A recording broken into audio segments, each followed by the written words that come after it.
The grease-stained walls of Golden Lotus loomed over me, their grimy surface a reminder of 2 decades of slow decay.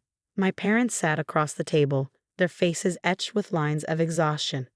The fluorescent lights buzzed faintly, like a warning.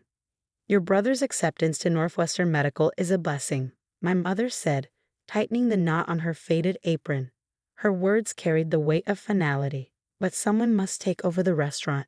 You understand, Lena?" Lena. The name rolled off her tongue so casually, yet I could feel the weight of it like a chain. 20 years old, halfway through my business degree at the University of Illinois. And this was what my future boiled down to: taking over a dying Chinese restaurant in a suburban strip mall. "What about my scholarship?" I asked, trying to keep the frustration from my voice. "My degree?" My father sighed, wiping his hands on his apron. "Business degree, running the restaurant, it's the same thing. Besides, Arjun needs our help. Medical school is expensive." Of course. Arjun, the golden child. My perfect older brother who could do no wrong. The one who'd always been destined for greatness, while I was left to pick up the crumbs. "We'll use your college fund for his tuition," my mother added, her eyes fixed on the cracked linoleum floor. "The restaurant will be your inheritance instead." My inheritance. The Golden Lotus was a relic of the past, barely clinging to life thanks to a handful of loyal regulars who had been coming since I was a child.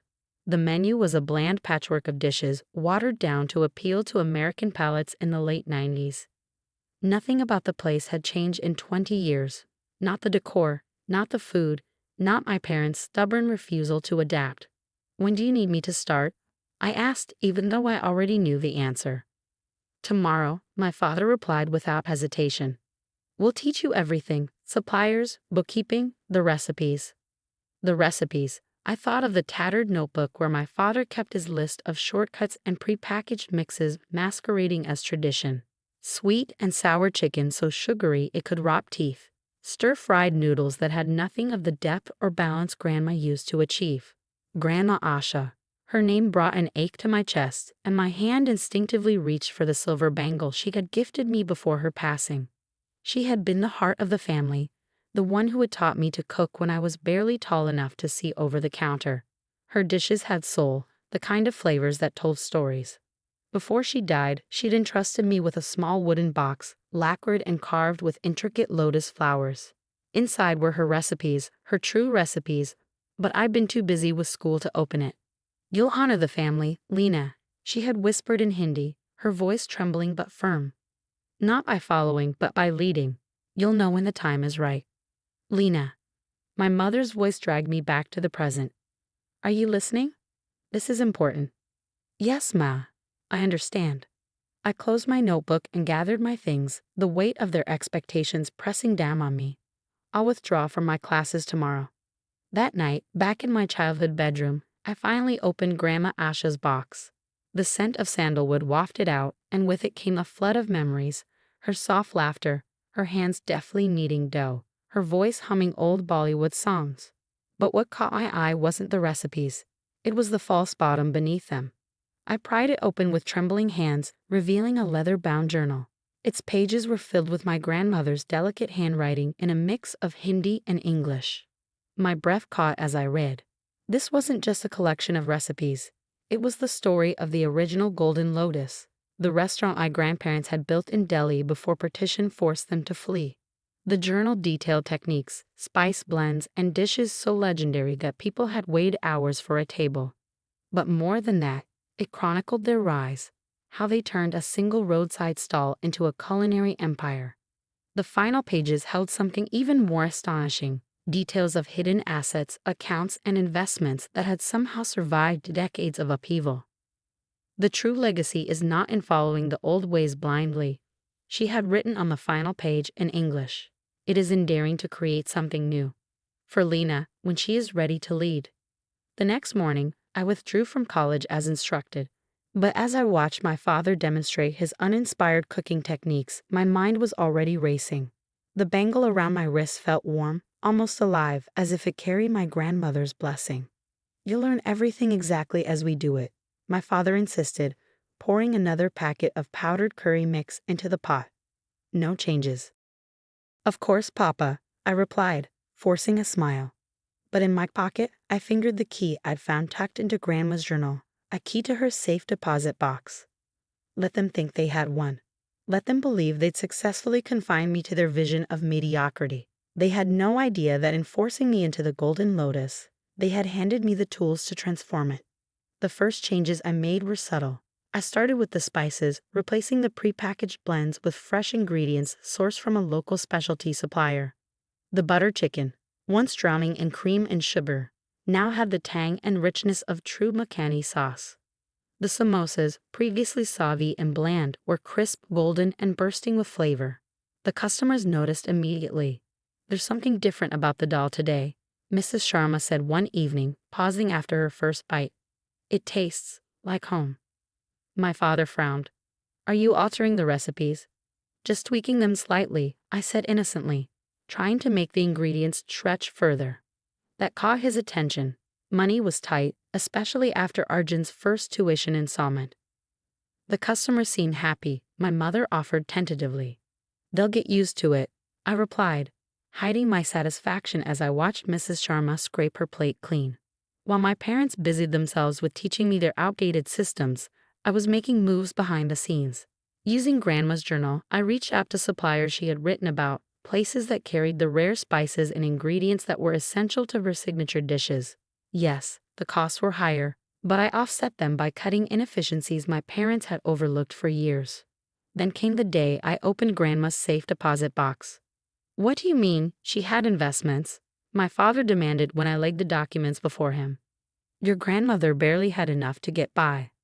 She was planning," I explained, "saving for the restaurant's future.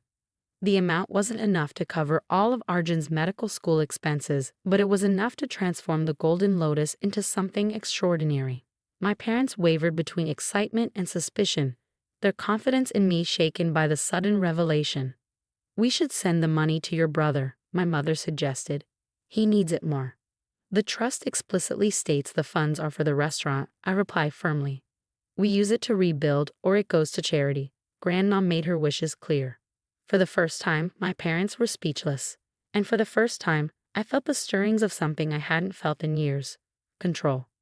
Golden Lotus was no longer a burden. It was my stage, and I was just getting started. They couldn't argue with Grandma Asha's clear instructions, especially not when I showed them the profit and loss statements. The small changes I had implemented, fresh spices, better suppliers, streamlined operations, had already increased revenues by 15%. "Fine," my father relented, his voice clipped. "But no major changes without consulting us." "I wouldn't dream of it," I replied with a smile that betrayed nothing. I waited patiently for the right moment, when they finally took their first vacation in 20 years to visit Arjun at medical school. As soon as they were gone, I made my move. The contractors arrived that very evening. The old Golden Lotus was gutted, every trace of its outdated, dimly lit interior removed. I replaced the greasy yellow walls with deep emerald paint, accented by warm wooden panels and gold fixtures that mirrored the elegance of the old-world deli restaurants my grandmother had written about. A mural of lotus flowers, hand-painted by a local artist, became the centerpiece of the dining room, a nod to the restaurant's namesake. The kitchen was transformed as well.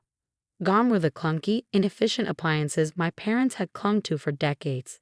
In their place stood professional-grade equipment capable of bringing Grandma's recipes to life. The biggest change, however, was the menu. The Americanized dishes were gone, no more sweet and sour chicken or watered-down stir-fries. In their place was a curated selection of recipes straight from Grandma's journal. Each dish was rooted in authenticity, carefully refined to honor the traditions of our family's cuisine. Signature dishes like dal makhani, charred naan, and biryani bursting with whole spices took center stage. And then there was her piece de resistance, nali nahari, a slow-cooked lamb shank in a rich, spiced gravy. When my parents returned, they were stunned. "What have you done?" my mother gasped, clutching her handbag as she took in the sleek, elegant interior. "Invested in our future," I replied, handing her a plate. "Come taste what real food should be." The first bite of nali nahari brought tears to my mother's eyes. She turned to my father, her voice trembling. This tastes like my mother's cooking." Before my father could respond, the dinner rush began. Word of the changes had spread quickly, and the dining room filled with curious newcomers and regulars who couldn't wait to see what all the fuss was about. Among them were older patrons, some of whom had emigrated decades ago, and families eager for a taste of home. Just like Delhi, one older man murmured, savoring a spoonful of butter chicken. "No one cooks like this anymore." That night, we sold out of everything. The transformation of Golden Lotus, now renamed Golden Dynasty, was nothing short of extraordinary. Within 6 months, we were the talk of the Chicago suburbs. Local food bloggers, magazine critics, and influencers all raved about the rebirth of the restaurant. A triumph of tradition, one review read, "An ode to authentic Indian cuisine." One evening, my mother called me, her tone anxious. "Lena, the medical school says they need another payment for Arjun's tuition. We thought maybe, since the restaurant is doing so well." I sat in my office, surrounded by press clippings and framed photos of the newly opened second location. "The restaurant's profits are being reinvested," I replied evenly. "We're expanding." The silence on the other end was heavy. "But your brother can take out student loans," I interrupted. "The same way I would have, if you hadn't taken my college fund." A week later, Arjun showed up unannounced. He stood in the middle of the bustling restaurant, looking out of place in his preppy sweater and neatly combed hair. "You're being selfish," he declared as I plated an order of Grandma's saag paneer. "Mom and Dad sacrificed everything for us." "No," I replied, setting the dish on the counter for a server. "They sacrificed everything for you. Don't confuse the two." His face flushed. "I'm going to be a doctor. And I'm already running a successful business," I shot back. Funny how that worked out. Before he could respond, the evening's reservations began pouring in. Among the diners that night were food critics from New York and London, drawn to Golden Dynasty by whispers of a young chef reviving lost culinary traditions. I turned back to my work, leaving Arjun standing awkwardly by the door. That night, as I prepared one of Grandma's most complex dishes, a layered biryani that required 6 hours of preparation, I felt her presence in the kitchen. Her voice echoed in my mind, her hands guiding mine as I balanced the spices to perfection. The critics were ecstatic, their reviews hailing Golden Dynasty as a masterpiece of authentic cuisine. Our reputation spread far beyond Chicago, and soon, reservations were booked weeks in advance. Even my parents, initially skeptical, began to see the restaurant in a new light. "Your grandmother," my mother said one evening, her voice soft as she watched the packed dining room. "She will be proud of what you've done." "She always knew," I replied, touching the bangle on my wrist. "She trusted me to carry her legacy forward." A year later, Golden Dynasty had expanded to 3 locations. Each one stayed true to Grandma Asha's philosophy: honor tradition, but don't be afraid to innovate. The original restaurant became our flagship, a living testament to the power of authenticity and the courage to rebuild. Michael graduated medical school, finally understanding the sacrifices I had made to keep our family's dream alive. Our parents, once resistant to change, now worked alongside me, deferring to my judgment and proudly introducing themselves to customers as the founders of the original Golden Lotus. The jade bangle remains on my wrist, a constant reminder of the grandmother who believed in me when no one else did. Her journal sits on my desk, its pages worn and marked, its recipes now the heart of a thriving empire. My parents thought they were condemning me to a life of mediocrity when they asked me to take over the restaurant. Instead, they handed me the tools to build something extraordinary. Golden Dynasty is more than a restaurant, it's a revival, a celebration of heritage and resilience. And as I stand at the helm of this growing empire, I know one thing for certain: this is only the beginning.